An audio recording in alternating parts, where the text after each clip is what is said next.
Olá, bem-vindos a mais uma edição do informativo Maxi Corte. E o tema de hoje é sanidade em confinamentos.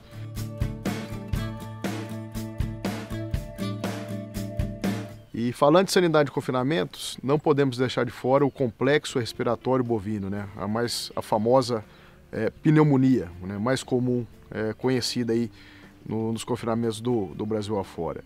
E existe um estudo do Miller, né, que é um nutricionista, no qual relata que para 56% dos confinamentos brasileiros, o complexo respiratório bovino é o pior problema.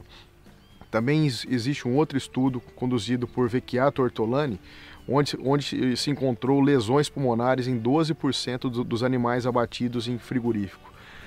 Vale ressaltar que animais que não foram diagnosticados como enfermos para doença respiratória bovina, então eram animais que possuíam a forma subclínica.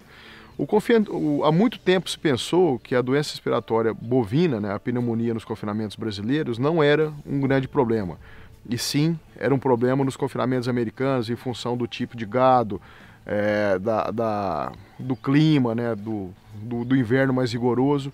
Mas de uns anos para cá começou a haver mais diagnóstico, as preocupações começaram a aumentar, né, e também foi constatado que a doença respiratória bovina também é o principal problema sanitário nos confinamentos brasileiros. Por motivos diferentes, né, existem algumas diferenças em relação às causas nos confinamentos americanos, mas também é um grande problema. E aqui a gente tem notado, né, em função de alguns trabalhos conduzidos e também dados nossos e dos próprios confinamentos brasileiros, que a mortalidade é um problema significativo, né, a morbidade também é um problema significativo, mas a maior quantidade de perda econômica está relacionado à queda de desempenho, à queda de performance causada, né, pela doença respiratória bovina, seja ela diagnosticada ou seja ela na forma inaparente, que a gente chama de subclínica. Então a maior parte das perdas econômicas, né, em função da doença respiratória bovina são oriundas da forma inaparente, né, que a gente chama da forma subclínica.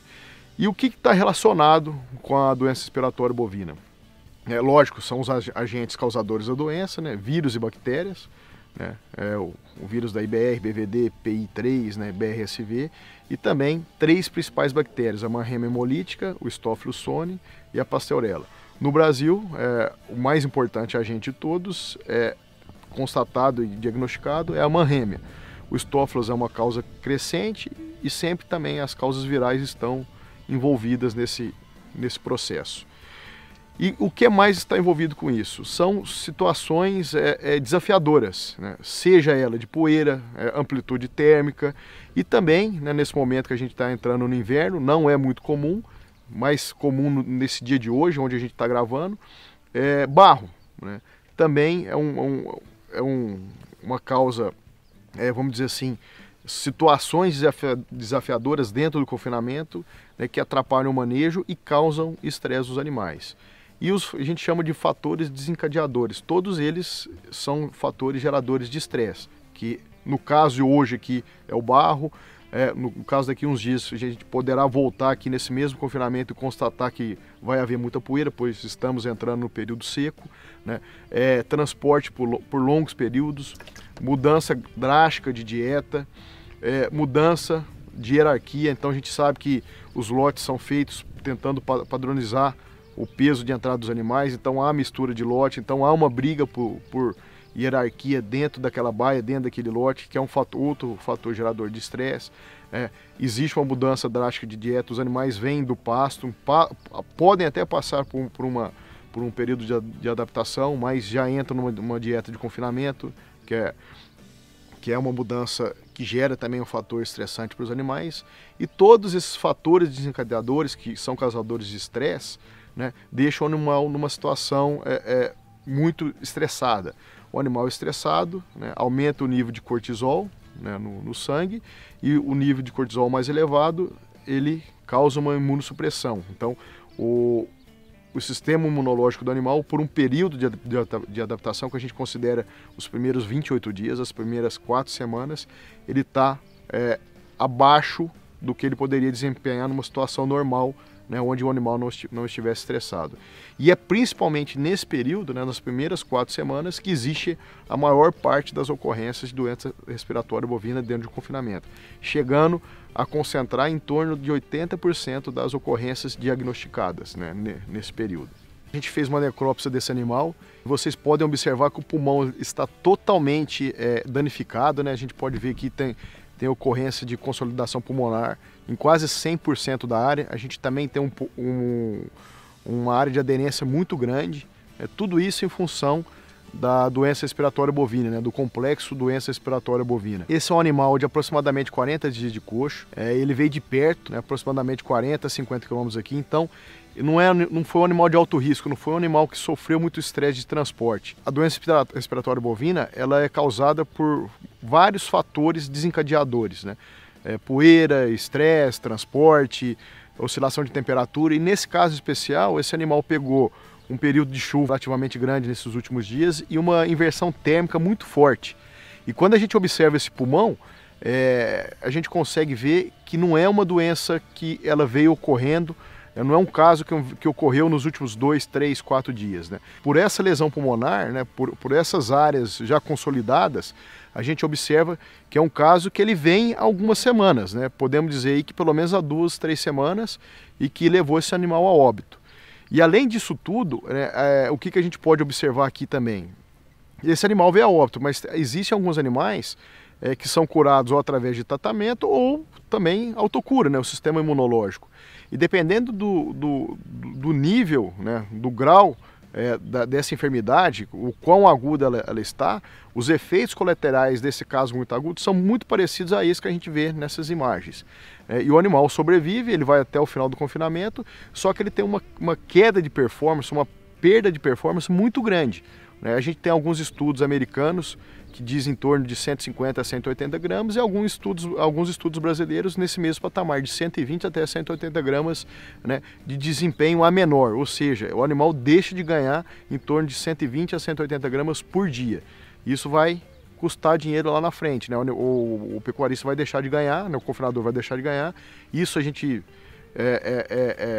representa em torno de 10 dias a mais, até 15 dias a mais de coxo, um animal mais leve que poderia ter chegado num nível de peso mais elevado, né, no final das contas. Até agora a gente falou somente do problema, a gente vai discorrer um pouco sobre as soluções. A gente tem a forma profilática, né, preventiva, né, que podemos usar 2 técnicas, a técnica da vacinação e também da metaflexia. Daqui a pouco eu discorro um pouco mais sobre as duas, e também a curativa. Especificamente aqui, a gente recomenda para casos mais agudos, né, o Resflor Gold, né, para tratamento, que é o florfenicol mais o anti-inflamatório, né, o Flunixin Meglumina, que ajuda para que não ocorra aquela forma que vocês viram nas imagens do animal necropsiado, né? Evita que chegue aquele processo inflamatório, o animal se recupera mais rápido. E também a gente recomenda para os animais que estão mais próximos do abate, né, o Cobactam, que é uma cefoquinona, né, que é um beta-lactame, 4ª geração, e que ele tem somente 5 dias de carência. Então, para animais que estão mais próximos do abate, né, já não se pode usar antibióticos em função do período de carência, antibióticos com período de carência mais elevados, né, então se usa o Cobactam nesse período. Em relação à vacinação e à metafilaxia, elas não são, uma técnica não exclui a outra, né, são técnicas que são usadas de formas complementares, né, baseado numa análise de risco. A metaflexia, a gente usa animais de alto risco juntamente com a técnica da vacinação. Animais que vêm de longe, com score corporal mais debilitado, mais anelorados, que são mais suscetíveis ao estresse, animais um pouco mais, vamos dizer assim, sofridos, né, de uma forma geral, a gente usa a técnica da vacinação e também da metaflexia. Para animais que a gente fala de médio ou baixo risco, a gente usa somente a técnica da vacinação, né? O animal chega, né? Ele é processado, é vacinado e vem direto para as baias. São animais que eles têm menos risco de desenvolver a doença respiratória bovina.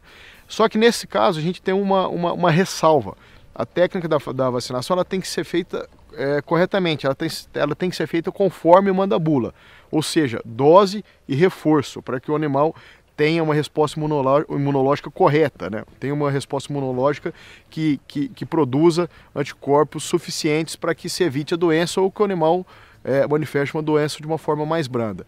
O que se faz no Brasil de uma forma geral em função do manejo? Na grande maioria dos confinamentos brasileiros é feito somente uma dose na entrada do animal.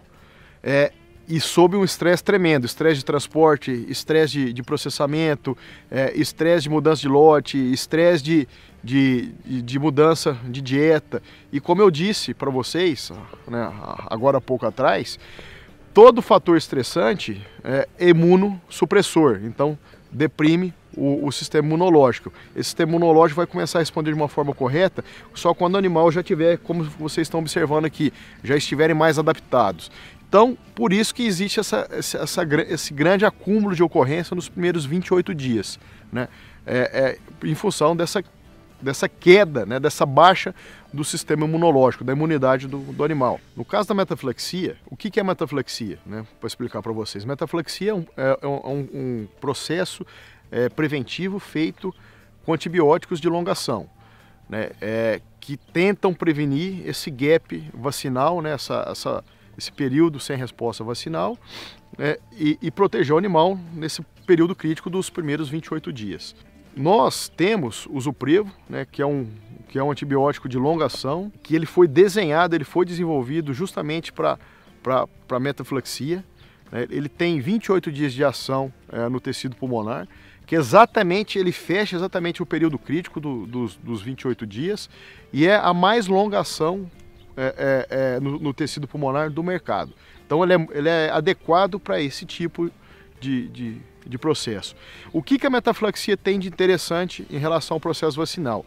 Vale a pena lembrar, vale a pena reforçar para vocês que um não exclui o outro, né? Eles são processos, a vacinação e a metaflexia são processos complementares. Mas a metaflexia, num caso de estresse, né, num caso de entrada, ela não depende do sistema imunológico, né? Ela não é dependente do sistema imunológico. Então, se o animal está imunossuprimido, ela vai agir da mesma forma, porque é um fármaco, né, que você vai aplicar no animal, independente do sistema imunológico estar debilitado ou não, ele vai ter uma ação normal, né? Ele independe do sistema imunológico, então ele continua funcionando. Ele é um seguro. Ele é um seguro para animais de alto risco e para períodos de alto risco, igual a gente está vendo aqui, né, uma semana, né, extremamente desafiadora. Então ele fecha justamente aquele período crítico, né, que é o período onde o sistema imunológico do animal está debilitado, né, e é o período de maior risco de ocorrência de doença respiratória bovina. E isso faz com que o Zuprevo seja o produto de eleição e possibilite, né, a técnica da metaflexia no Brasil. Ele é o único que tem esse período de ação dos 28 dias, né? Então ele praticamente fecha esse período crítico.